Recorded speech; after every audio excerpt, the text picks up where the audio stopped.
La mythologie africaine regorge de mythes et de légendes fascinantes qui nous en apprend beaucoup plus sur les traditions d'autrefois. Aujourd'hui, nous allons explorer le mythe entourant le dieu Eshu, un dieu rusé et manipulateur issu des traditions et du folklore du peuple Yoruba de l'Afrique de l'Ouest, plus particulièrement du sud-ouest du Nigeria. Eshu est un dieu très intéressant car malgré son rôle en tant que dieu joueur de tours et parfois même destructeur et cruel envers les humains, il reste très important car il représente en quelque sorte l'équilibre universel. C'est une figure qui est souvent représentée d'une manière négative et il est aussi fréquemment associé avec le diable, mais ce n'est pas tout à fait le cas. Eshu est certes un dieu chaotique, mais son rôle dans la mythologie est essentiel, car il permet à la justice de croître pour préserver l'équilibre de l'univers. Un équilibre entre le chaos et la justice est essentiel pour l'équilibre de l'homme. Ces deux concepts vont naturellement main dans la main, et l'un ne peut exister sans l'autre. Il ne faut pas non plus oublier qu'il occupe plusieurs autres rôles, et l'un d'eux est de servir en tant que messager des dieux. Il offre ainsi un moyen de communication entre les dieux et les êtres humains. Avant de continuer, il est important de revoir quelques termes pour mieux comprendre la place de ce dieu dans la mythologie. Dans la cosmogonie Yoruba, comme dans la plupart des grandes religions africaines, il existe un dieu créateur suprême. Pour les Yoruba, il s'agit du dieu Olodumare. Pour communiquer avec ce dieu suprême, on fait généralement référence aux Orishas, des dieux et des esprits mineurs qui règnent sur plusieurs aspects différents de la vie quotidienne. Généralement, les orishas sont associés aux couleurs qui déterminent par la suite la nature et la personnalité de ceux-ci. Par exemple, la couleur blanche est synonyme de calme et est par conséquent associée aux bons esprits. Un autre exemple serait l'orisha Yemoja, qui elle est généralement représentée vêtue de bleu et de blanc car elle était la mère de tous les autres orishas mais également la déesse de l'océan et de l'eau. Et puis on tombe sur les couleurs rouge et noir qui sont synonymes des dieux et des esprits dotés d'une nature agressive et imprévisible. Eshu, le dieu rusé des Yoruba, tombe dans cette catégorie d'Orisha, car il est très souvent représenté vêtu d'un chapeau noir et rouge. La plupart du temps, Eshu est présenté comme un dieu imprévisible, sournois et friand de farces qui peuvent être cruelles et destructrices envers ses victimes. Il est présenté sous plusieurs formes différentes, le magicien sournois, le fauteur de troubles rusé et le sorcier aux multiples visages ne sont qu'une poignée parmi les différents personnages qu'il interprète pour duper les humains.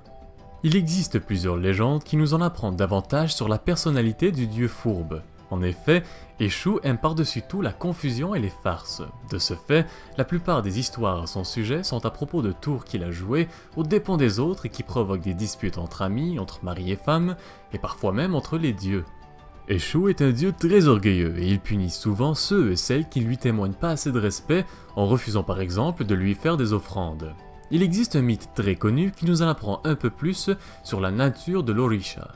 L'histoire commence avec un roi avare qui avait un royaume qui s'étendait à perte de vue et une richesse qui faisait l'envie de tout le monde. Il ne manquait d'absolument rien. Mais malgré sa richesse, il n'avait jamais fait d'offrande ou de sacrifice à Eshu. Le dieu rusé décide alors de lui donner une bonne leçon. Le roi avait plusieurs femmes, mais au fil des années, il ne passait plus grand temps avec elles et les délaissa. Un jour, Eshu, déguisé en sorcier, rend visite à l'une des femmes qui estime qu'elle ne reçoit plus du tout assez d'affection de la part de son mari. Il lui dit que si elle arrive à couper quelques poils de la barbe du roi, il lui fera une amulette qui ravivera l'amour entre elle et son mari. Par la suite, le dieu rusé, cette fois-ci déguisé en serviteur, rencontra le fils aîné du roi. Eshu savait très bien que le roi avare ne faisait pas très confiance à son fils. Il le soupçonnait d'ailleurs d'attendre le moment propice pour usurper le trône. Il dit donc au prince de préparer ses soldats et de les rassembler au palais royal le soir même, car le roi voulait partir en guerre. Finalement, Eshu, se déguisant en noble serviteur du roi, il lui apprend que l'une de ses femmes jalouse de son pouvoir et mécontente due au manque d'affection, veut sa mort et prévoit de mettre son fils sur le trône. Il le prévient de rester sur ses gardes et de faire attention. Le plan cruel et fourbe d'Eshu était en place, il ne restait plus qu'à attendre. Ce soir-là, alors que le roi faisait semblant de dormir, sa femme s'introduit dans la chambre royale avec un couteau aiguisé dans une main. Elle prévoyait bien sûr simplement couper quelques poils de la barbe de son mari. Alors qu'elle s'approchait de lui, le roi bondit et se saisit du couteau de sa femme, qui en retour poussa un cri de surprise.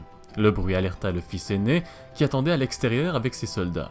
Ne perdant pas de temps, il se rua dans la chambre et en voyant son père, un couteau dans la main et l'expression d'effroi de sa mère, il crut qu'il était sur le point de la tuer. Le roi, de son côté, constate que son fils s'était introduit dans la chambre et qu'il était armé, et se souvint alors de la mise en garde du serviteur. Il s'ensuit par la suite un massacre total où le roi, sa femme et le prince s'entretuèrent. Eshu savait se montrer très cruel lorsqu'on lui manquait de respect, et ce mythe n'en est qu'un parmi tant d'autres où le dieu force la confusion, joue des tours et piège ceux et celles qui ne lui prêtaient pas attention. C'est pour cette raison que le peuple Yoruba s'efforce d'être en bon terme avec lui en tout temps. Il le vénère à chaque fois qu'il vénère un autre Orisha et essaye d'éviter tout ce qui pourrait l'ennuyer et le mettre en colère. Aujourd'hui, Eshu est encore un dieu principal pour le peuple Yoruba. Il a d'ailleurs été mentionné par l'écrivain Aimé Césaire dans sa pièce de théâtre « Une tempête ». Mais il faut aussi savoir qu'en raison de la terrible traite d'esclaves qui a débuté autour du XVIe siècle et qui a forcé des familles entières, hommes, femmes et enfants, à voyager dans des conditions inhumaines jusqu'en Amérique, les traditions et les mythes des Yoruba ont voyagé avec eux. C'est pour cette raison qu'aujourd'hui on peut retrouver les influences de la religion Yoruba dans plusieurs pays des Caraïbes et de l'Amérique latine, comme par exemple le candomblé du Brésil ou bien encore le vaudou en Haïti, où le dieu Eshu est généralement associé à Papa Legba. Alors voilà, c'est tout pour la vidéo d'aujourd'hui. Merci à tous et à toutes de l'avoir visionné, en espérant bien sûr que le sujet d'aujourd'hui vous ait plu. Si c'est le cas, n'hésitez surtout pas à partager la vidéo et à vous abonner à la chaîne, c'est grandement apprécié. Sur ce, merci encore à tous et on se revoit d'ici peu pour une nouvelle vidéo.